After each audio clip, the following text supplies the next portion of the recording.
Hello friends, welcome back to Sproutin' Season. I hope everyone's doing well.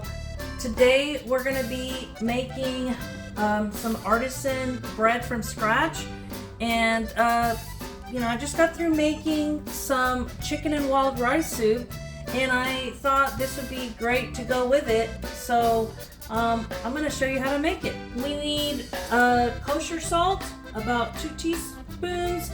We need active dry yeast, 1/4 teaspoon, and all-purpose flour. I'm using the unbleached all-purpose flour, and that's going to be about 3.5 cups.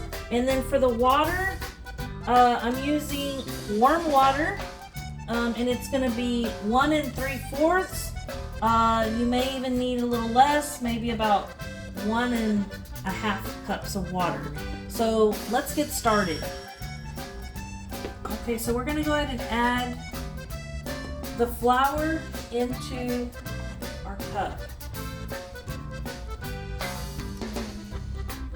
Add our 1/4 teaspoon of yeast, and then we're going to add 2 teaspoons of kosher salt.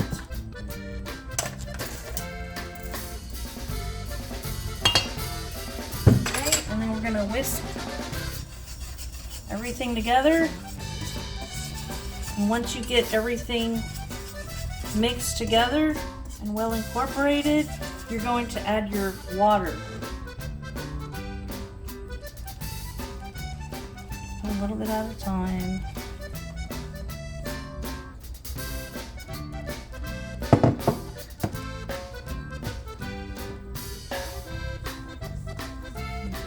It all until all the flour, the dry flour, disappears.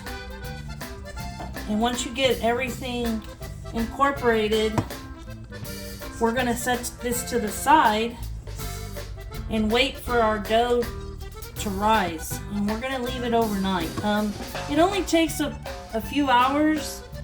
Some people, they make it to about 3 hours, some about 6 to 8 hours, but we're going to leave ours overnight. We're not going to make this bread until morning because it's evening right now, so we'll just let it take its time and do its thing.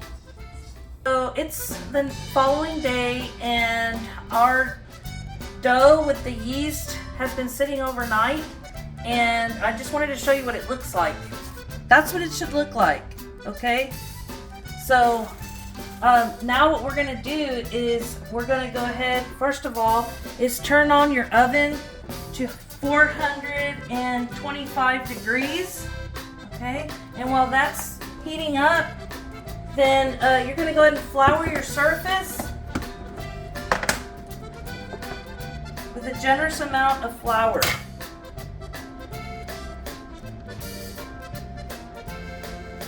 And then you're just gonna, it'll come out easily with your spatula. Put it onto your work surface. And I'm using a silicone mat. Okay? You don't have to use a silicone mat, but just make sure that your surface is clean before use, of course. Okay? And then you're going to pour a generous amount, just enough so it won't be so sticky, onto your dough.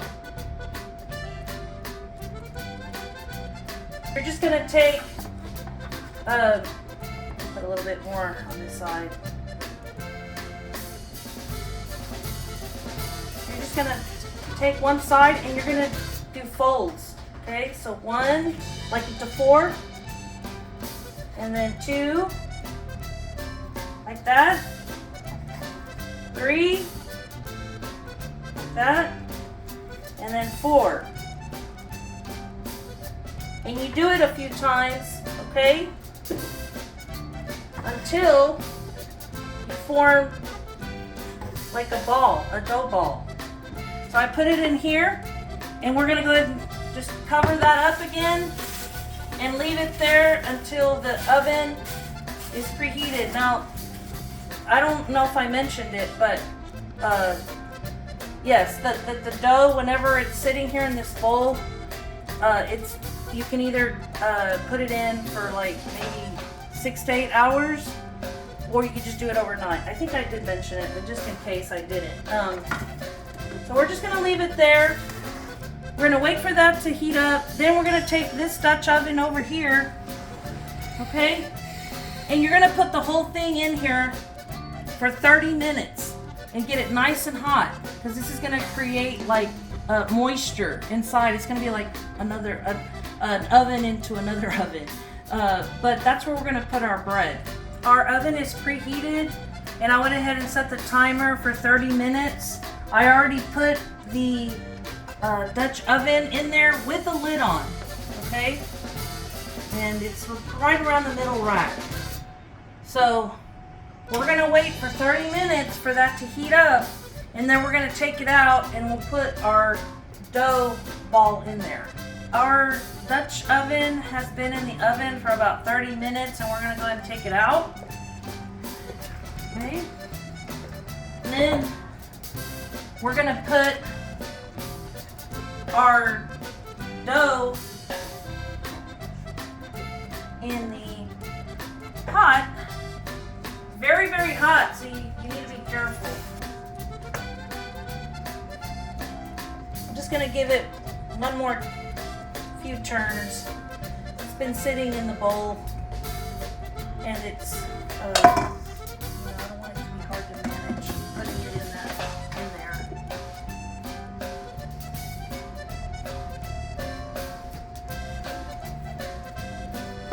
You just gotta get it, to where it's just a nice round ball like that.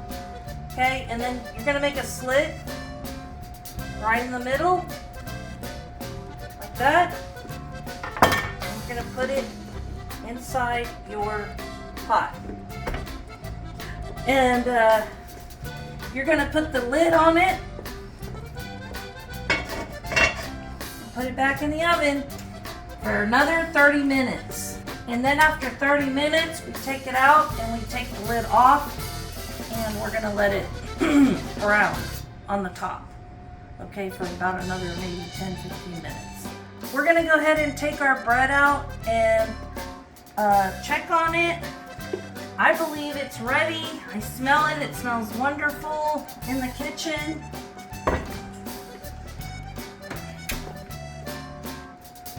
Turn the light on. And that's what it looks like so far. Okay, we're gonna go ahead and leave it or put it back in the oven for about, I'm gonna say 10 minutes, okay, and let it brown on top. It looks like it's already slightly brown, but we're gonna put it back in there just a little bit longer. Just keep an eye on it. I just waited till it browned, so I didn't need the full 10 minutes. You can leave it on a little bit longer if you want a little bit crispier on top, but I believe that's good right there. See how pretty that looks? And then as soon as it cools some, we'll take it out of the Dutch oven and we'll place it on our cutting board and we'll cut into it so you can see what it looks like. So you can see and it's crispy on the outside.